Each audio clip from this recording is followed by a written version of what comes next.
Court ने कहा कि सिर्फ एक्स्ट्रा मैरिटल अफेयर की दलील पर डीएनए टेस्ट की मांग नहीं की जा सकती।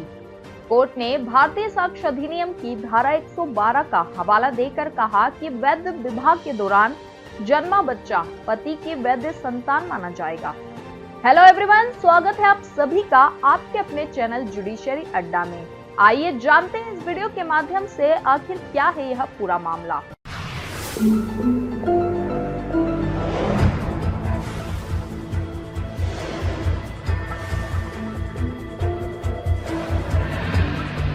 सुप्रीम कोर्ट ने मंगलवार को कहा कि अगर मान भी लिया जाए कि महिला एक्स्ट्रा मैरिटल अफेयर में थी और उससे ही बच्चे का जन्म हुआ, तब भी यह दलील डीएनए टेस्ट कराने के लिए पर्याप्त नहीं है।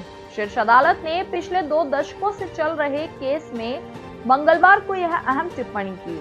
मामला 23 साल के युवक से जुड़ा है। उसने कोर्ट में कहा कि उसका जन्म अपनी मां के एक्स्ट्रा मैरिटल अफेयर से हुआ है। युवक ने कोर्ट में अपील की थी कि उसे बायोलॉजिकल पिता का डीएनए टेस्ट कराया जाए, जिससे उसे गुजारा भत्ता मिल सके। शीर्ष अदालत ने कहा, वैधता और पितृत्व एक दूसरे से जुड़े हैं। अगर वैध विवाह के बाद बच्चा पैदा हुआ तो पितृत्व का स्वतः निर्धारण हो जाता है, यानी बायोलॉजिकल पिता की जांच के लिए डीएनए जैसी किसी भी टेस्ट की जरूरत नहीं होती है।